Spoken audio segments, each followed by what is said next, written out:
Well, hello there. Welcome back. I hope you have all kept very safe since our last podcast. Today, you'll be happy to know that I have a guest on the show. Whoop, whoop.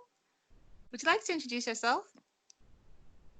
Hi, my name is Lazy, and I'm a dude who lives in Lagos, and that's basically it. Yes. Yeah. Okay. So, guys, today the topic on hand is going to be something around the metaphysical. So, sit back, relax, and enjoy as we go into details about chi in Igbo cosmology. So, in fact, Lazy sent me this article weeks ago.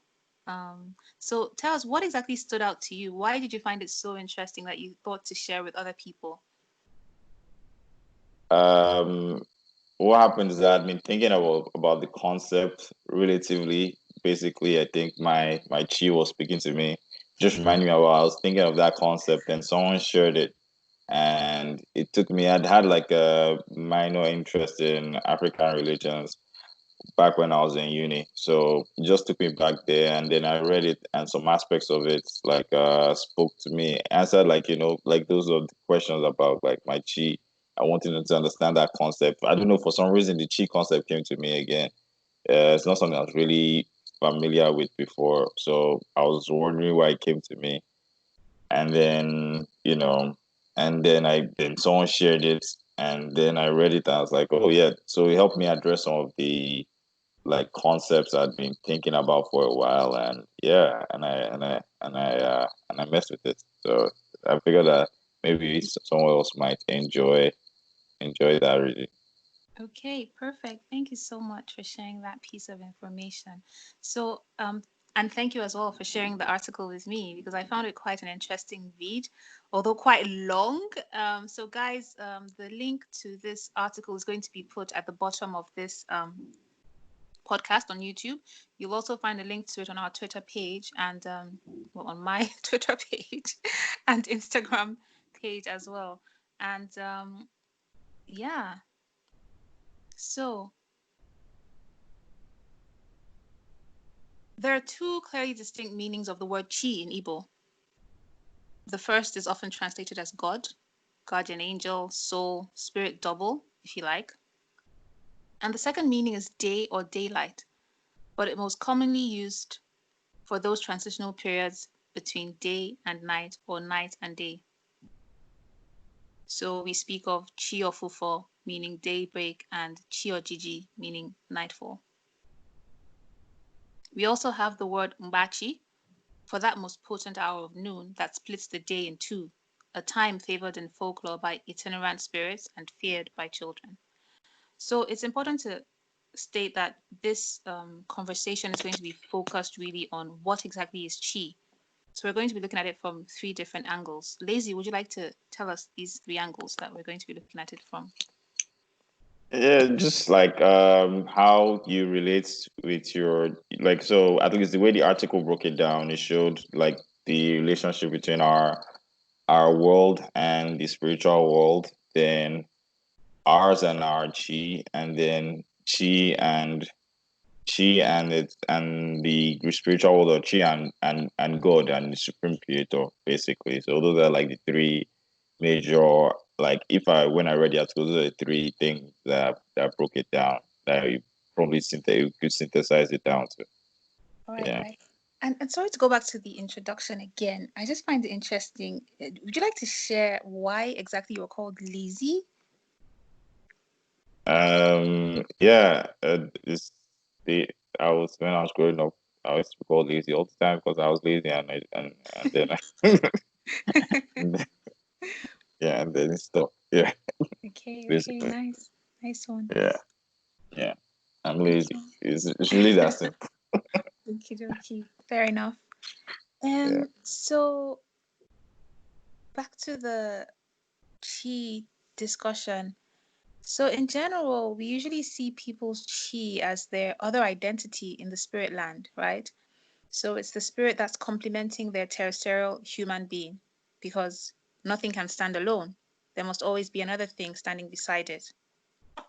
So, what are your thoughts on this? Do you believe that it's possible for things to exist on their own, or do you strongly believe in the duality, which we're going to go further into in this discussion? Yeah, with regards to duality concept, not something I really thought about, and ideally, in my own personal philosophy, I guess, yeah, everything is on its own. Like, Mm-hmm. that's just how that's just basically how I most 90% of the time I see life. But on Mm-hmm. the other part, there's this other prism where I can see, and even just with on Earth, yeah, as well, I can see the need for community and general, just everybody being, and also then there's this other part of me that from like maybe my from a different perspective, I can see the need for a world beyond the world I see with my own eyes, Mm-hmm. as well. So, but generally, as a newly duality that I really recognize, and not necessarily duality is like in the within the individual, like different parts of, there's usually a dual nature within even individuals of themselves, and that's basically the only way I typically see Mm-hmm. Okay. it. So before we go further, into the nature and implication of this concept, it's very important in Igbo religion. Let's talk about the links between this chi as a spirit being and chi as daylight. So of course, chi also translates to the sunlight, right? The sun at daybreak. So Mm-hmm. from the article, we get to see that amongst the Igbo people of Oka, when a man arrives at a certain point in his life, he needs to set up a shrine to his chi.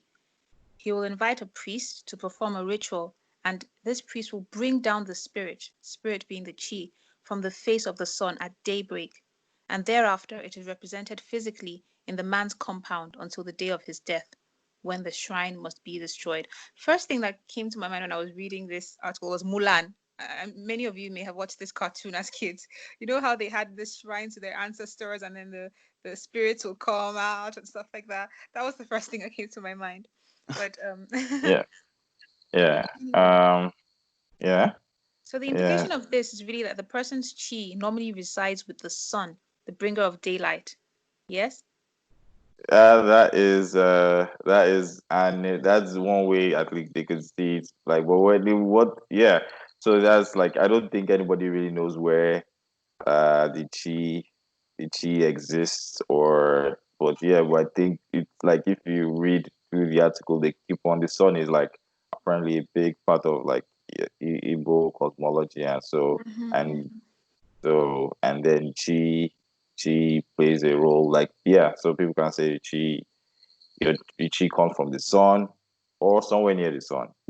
Yeah, So and I think that this yeah, this strong relationship for them between the chi and the sun is also because, of course, they believe in Chuku being God, right, and the supreme yeah. deity, and they also strongly believe that he's in very close communion with the sun. So it would make sense, of course, for them to give this type of importance to chi as well.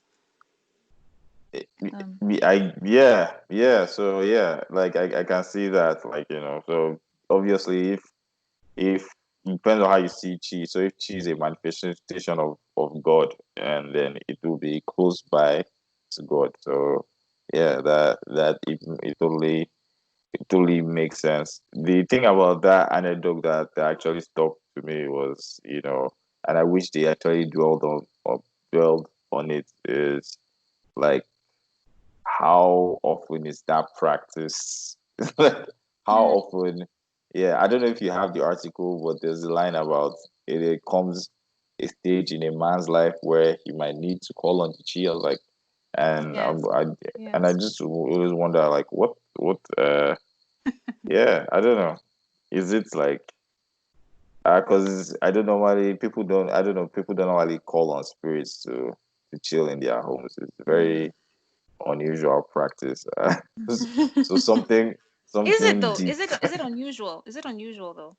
It's unusual to perhaps in call. the worlds that we know, perhaps how we were raised in certain Yeah, um the predominant religions in Nigeria would be Christianity, and across Africa, if you like, across the world, really, Christianity, Islam, and then of course you have hundreds of other religions, and of course in Nigeria you have the traditionalists as well. But perhaps when we're Yeah. standing, we can only see things through how we're raised in the church. But I wouldn't say that it's not normal for the traditionalists. If you have traditionalist friends, perhaps this is normal for them. Perhaps they have spirits living with them in their houses. You know, I've never Yeah, actually I gotten to don't know, man. sense anyway. Just my like, and to me personally, the way I see, like, because of, again, they have shrines for their chi already, right? So the way I see it's like, even if you believe or not, if there's this your special guardian angel that Mm-hmm, doesn't necessarily live here, I feel like your chi is always kind of with you. mm-hmm, So to need it to come in like a physical form, like, I just think that's like a weird thing, and even for a traditionalist, even for yeah. even for an indigenous believer, like, it is a it's kind of weird. It's, yeah, Mm-hmm, I just thought it weird, and it's something deep must mm-hmm. must have happened. I don't Mm. know. Maybe guy wanted to square up with his chi, like, dude, man, you're fucking up. Sorry. Man, dude, you're messing up. Like, let's square up. I don't know if you wanted to fight your chi. Do you think you would call him? Like, dude, like, hey, hey, Mm. Cobb. Yeah, let's what's happening? Or it's like, if you're doing such a good job, like, I just needed to see you and say how thankful I am for you coming Mm. through all the time, you know. Or like, man, I have like real business to go. This is real business. I don't think your spiritual form will call this business.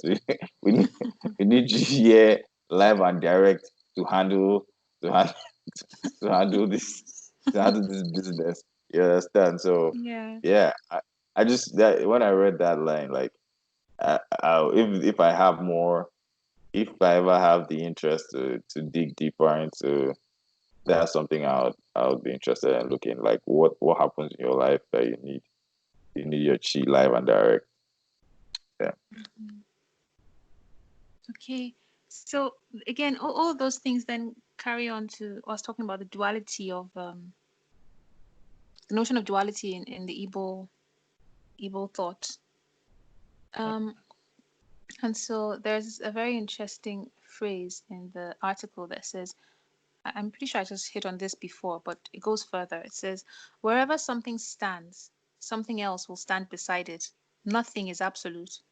I am the truth, the way, and the life would be called blasphemous or simply absurd, for it is not well known that a man may worship Ogugu to perfection and yet be killed by peace, by Udo. So Udo means peace. I was unable to find the meaning of Ogugu. I've asked a lot of Igbo people, of course, at the last moment, just before we started this podcast, but I haven't been able to come up with any definitive definition of Ogugu. The closest thing I've gotten is that it means like spirits, something along those lines, a Mhm. god or a spirit. Yeah.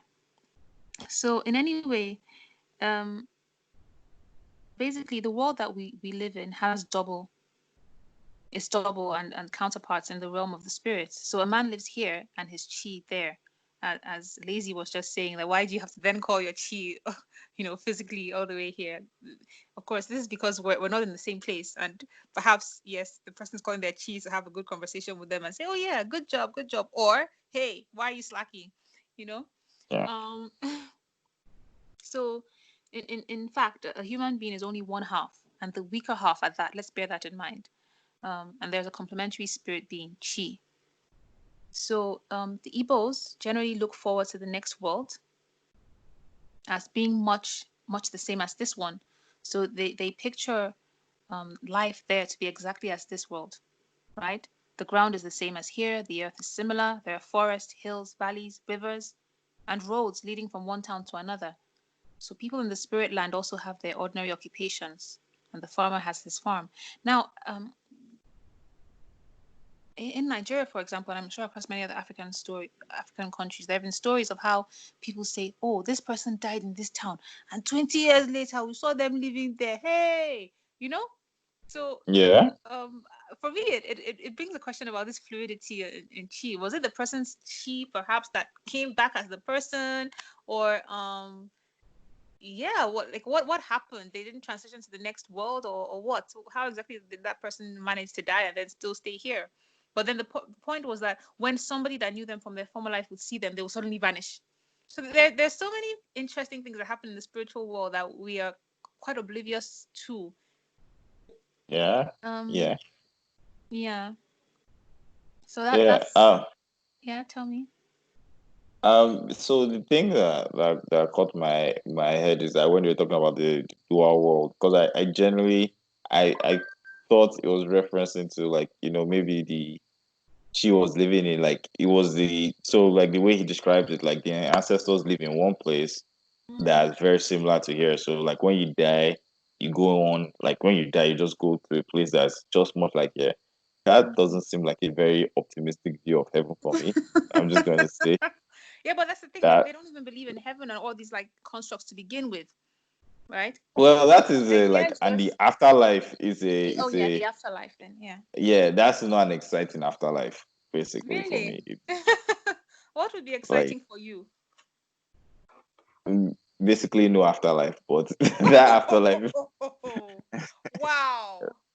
Yeah, yeah, yeah. So that afterlife that's much more like here is a bit meh for me. But when I was reading that section of the passage, it really reminded me of the movie Us, where, if you watch that movie, it's this Jordan Peele movie that came out, I think, just last year, where Yeah, Lupita apparently the Nyong'o was in it. That's what really stood out to exact me when yeah, I watched Lupita it. was in it, and she has this, like, her character is the main character, and it's basically, if you imagine, so as this guy said, like, you're born from your chi, and you're just like half of it, so the remaining half is like your spirit, right? Is like a spirit or your guardian angel or whatever it Mm-hmm. is. Mm-hmm. And basically, in the movie, there's this experiment where there's like replicas of you in an underground world that's just like this, but it's way starker and stuff like that. And then they switch. Just imagine if, like, so imagine the guy called down his chi, and then she was like, okay, oh, this earth is much better than where I'm going, and sent the guy back to the back to the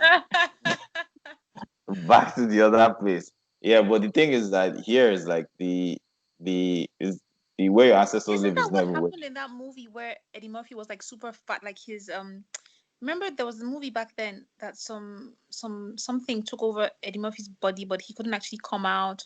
I think it was called it's Yeah, called Body. yeah. It was, The body was no, in his body. that was the name. That's a professor, not a professor. That one. And Who- the Yeah, thing refused to give him power over his own body. It's kind of like what you're describing about the chi. Like, oh wow, this earth is nice. I'm not going back to the spirit world. You go there instead. yeah. Yeah, but apparently I think here's the actual messed up place. So I don't think, but yeah. So something like that. It's just that apparently their own world is not like our ancestors' world, so they live in a different place. But I just thought it would be an interesting concept. I really thought Mm, that they were describing it like, imagine if your cheese just lived in a different reality that was just like yours, and how they behave affected how you behave, or how you behave affected how they behave, or this thing is like a god. I don't know what it does, or what it yeah. So yeah, mm. just basically my thought. But the idea of like a very opposite spiritual world of Yeah, where it's we it's live, parallel. It's parallel the exactly. parallel And parallel influencing how we live here is yeah, it's just very mm. interesting to me, because And so yeah. in this parallel world, there's an endless traffic of life, death, and reincarnation, right? Um, and the mass spirits that we often see in our traditional ceremonies. If you go for festivals across Africa, you'll see these masked spirits, the masquerades, and Yeah. the general idea is that they are representative of visitors from the underworld, and they are said to emerge from antholes, if you like. Um, at least this is what is told to the uninitiated. But those people who actually know, they know that the mass spirits are only symbolic ancestors, right? But this knowledge doesn't diminish Yeah. the validity or the awesomeness of their presence. I personally tend to find these masquerades very astonishing. I find them very, for me, artistic. I'm like, wow. So that's my own personal experience. Yeah, What are your, yeah? Tell me. I just thought it was strange that in their own world, the afterlife is really like it's really underground. Like when you die, like they bury you in the ground, and you're living in some spiritual world that is literally underground. Like Yeah, I said, that's animal, which we will get to. But for chi actually is above, not on the ground. It's animal is yeah, above. yeah, yeah. No, but I'm saying that your ancestors don't live where the chi lives now. Yeah, They are the ones that live. They live underground, like which yeah, is on the earth. yeah, Yeah. yeah, uh, yeah. So yeah, So, what are uh, your thoughts on reincarnation? honestly, it's something that I don't really think much about, and it doesn't seem like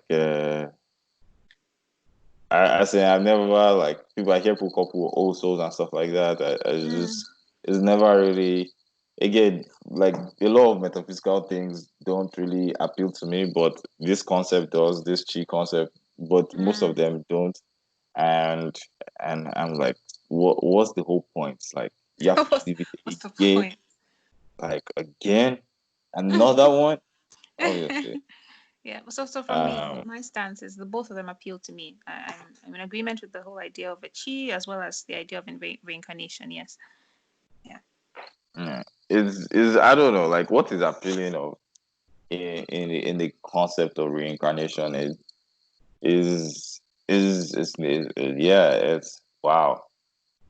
Yes, the people that describe like at least the concept I read, and this was back in my uni days as well. It was like like it was in Buddhism where apparently people get reincarnated until they accumulated enough points to not exist anymore. And I was Mm. like, oh my goodness, that is their nirvana. Yeah, so they have the right idea. It's just that yeah, getting there is a different process because apparently just living, existing, and I might be getting it wrong. You're already in hell. Like the only Wow. your goal is to not exist anymore, and that's when you have crossed over. I was like, yeah, yeah, it feels seems about right. Seems about right.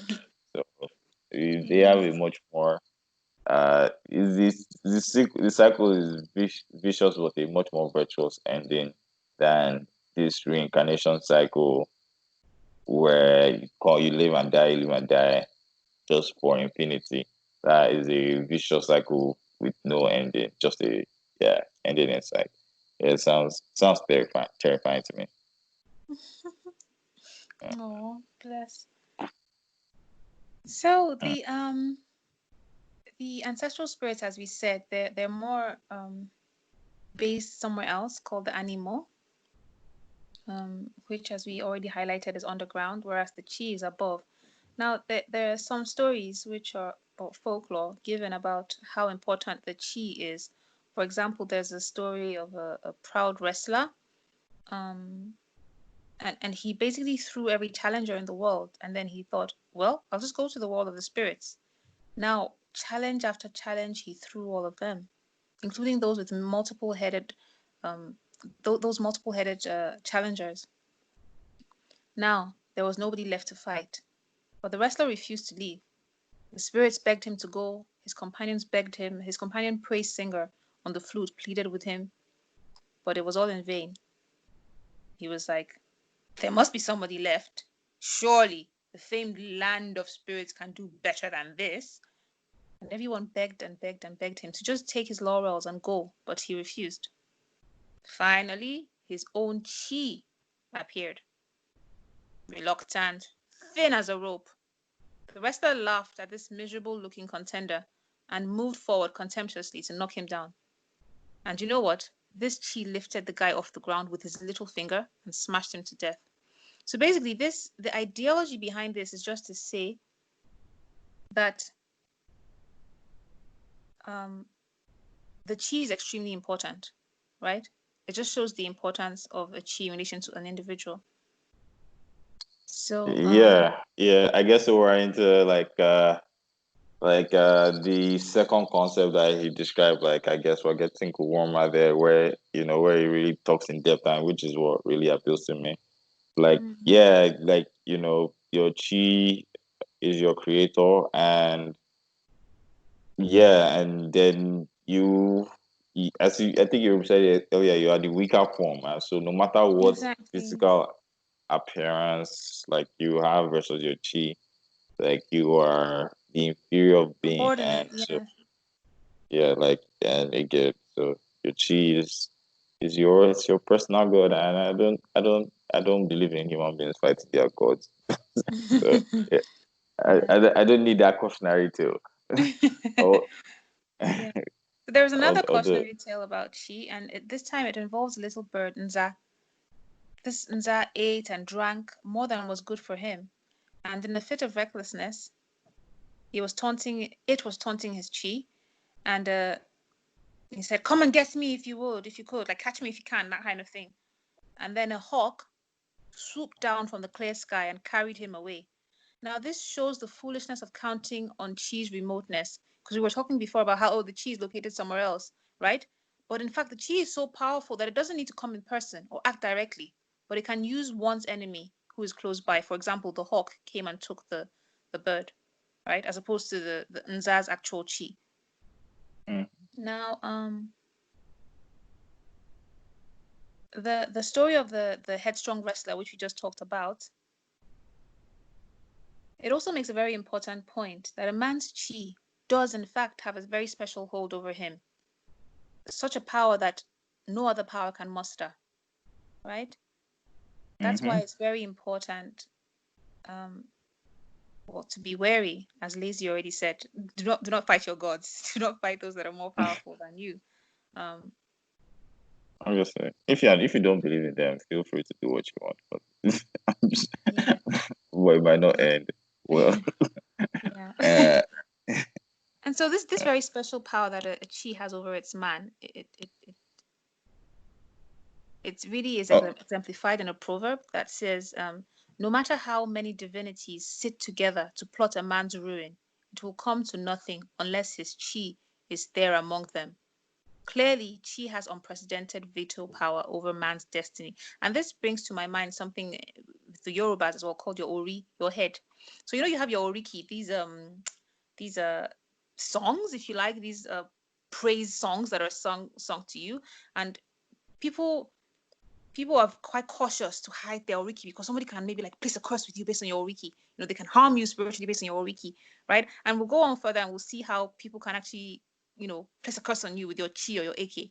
So it's kind of like a similar thing as well with Igbos, right? Um, yeah. yeah. So Uh, again, with the Igbo people, for Igbo people, giving too much power to any one thing is unimaginable. So even in the hands of the chi, so they made proverbs.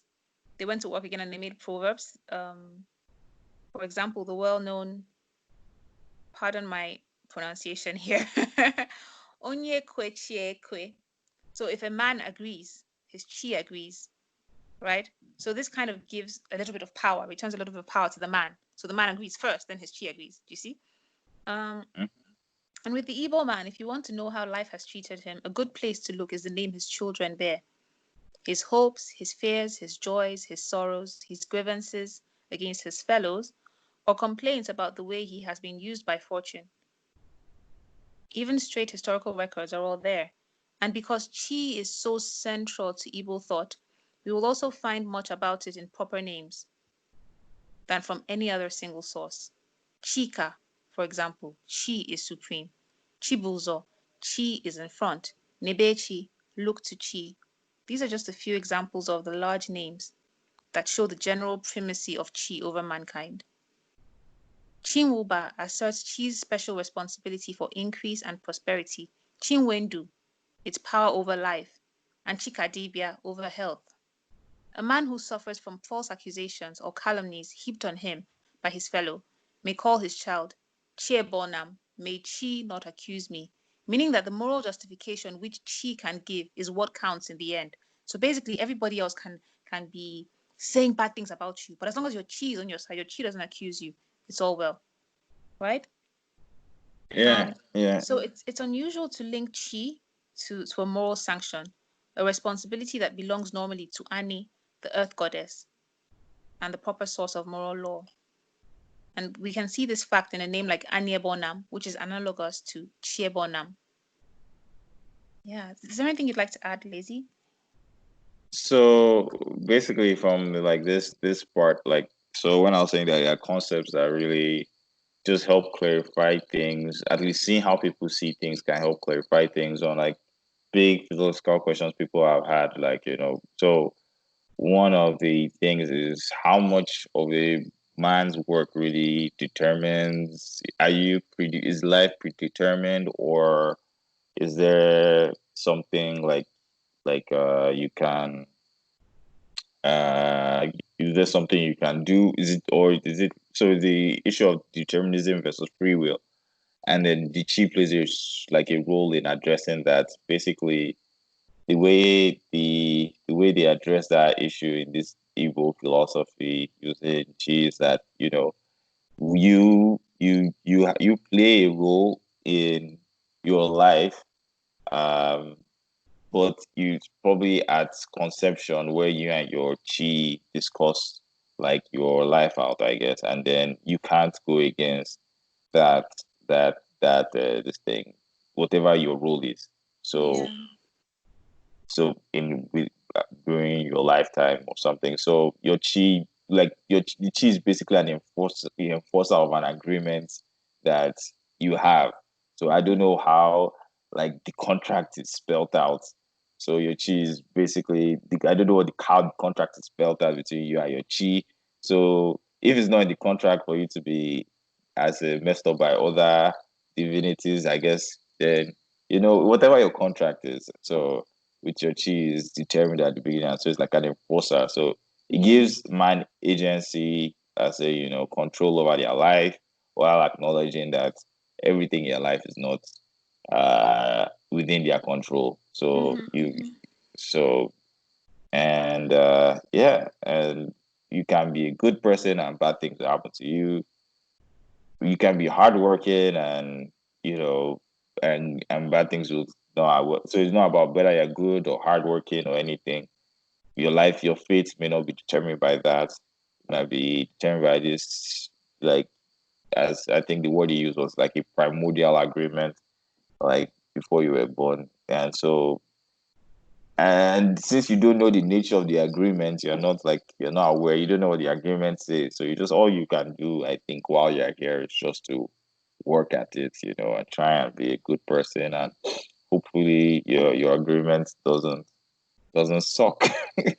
and you just and you just work at it. And so I think it's a very, like, I think a nifty answer on like free will and determinism, and and individualism.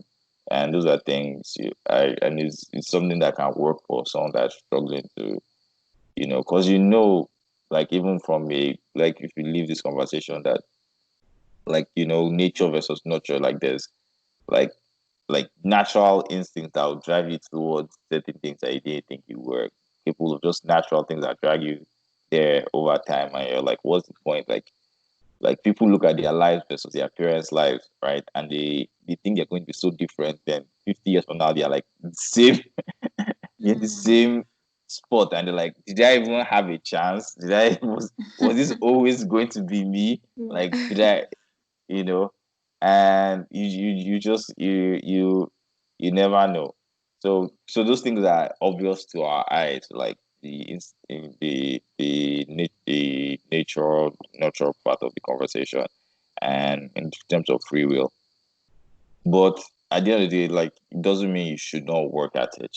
You never know. People break out. I think it's easy. This is something that people always say. Like, yes, you have things that will drag you somewhere, but at the end of the day, you have to be able to respect your agency as an individual to try and live the best possible life you could live. And this is just another way of addressing it. At least if you needed like a spiritual answer, something that our other religions kind of do, like the major ones, they still spread it, but they give it, at the end of the day, you have to consult. you know, your like they don't tell you that it's predetermined. So they now put a moral aspect to your success and your failure. So if for let's say Christianity, if you might think because of you're a good Christian and that's why you're rewarded with good stuff. And those things never really vibe with me, like growing up in that kind of environment. Those things can be separate. You can be a good person and bad things will happen to you. Doesn't and that kind of is an easier way of explaining it rather than in like our modern these things that kind of ascribe morality on people's success. It never vibed with me. And this is a much more like I think sophisticated way of addressing how our lives may not be down to us and not telling us that all you have to doesn't mean you should not talk to your chi to address your problems, but it's their suggestions. And hopefully you have a good contract. That's the way I'm saying it. You have a good contract with a good chi that's establishing enforcing your contract. Yeah, basically. Okay, so those are some very good points that you just made, and in fact, we're going to go further into that in part two of the podcast. We're going to go further into those points that you made. So, guys, we're just going to leave you with an Igbo song. It's titled Chinweke, and it's chosen because there's a lot of mention of chi chi chi chi in the song.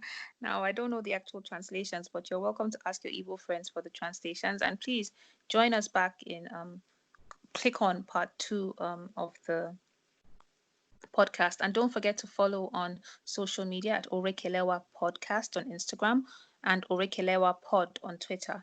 Okay. All of the information will be put at the end of this podcast on the YouTube page. Just scroll down and click the information, and you'll see the links. We'll also be adding links to the article which Lazy shared with me, and links to the social media pages, and links to the music which you've heard during this podcast. Enjoy. And pardon my voice if I start to sing along to the song.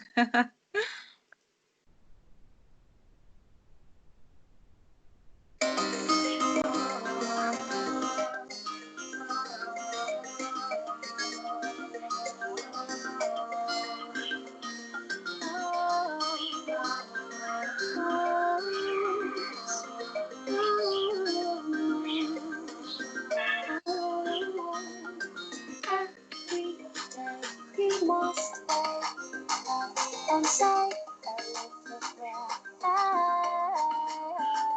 the one who loves you unconditionally. You must acknowledge his name. Onye siri na ọ gaghị echeta gị. Ọrịa ala.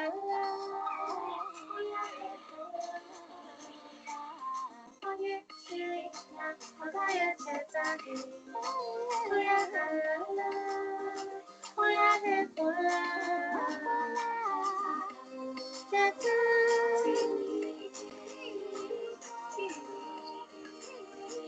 Chineke.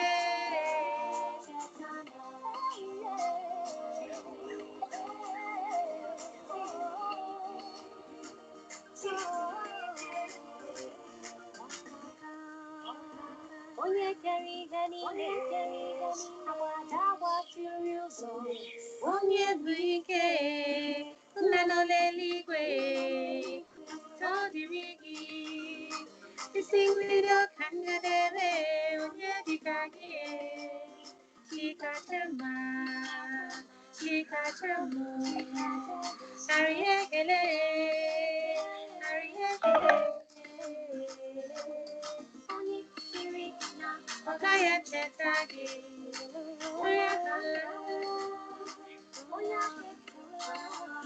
Okay, guys, see you in part two of episode 2. Ciao. Odabo. Kachifo. Is that the right word for goodbye in Igbo? Oh my god. Okay. It's good night, I think. I Oh will my see you gosh. Okay, tomorrow yeah, but you or get the something point, like guys. that. Bye in Yeah. Igbo. Yeah, yeah, yeah.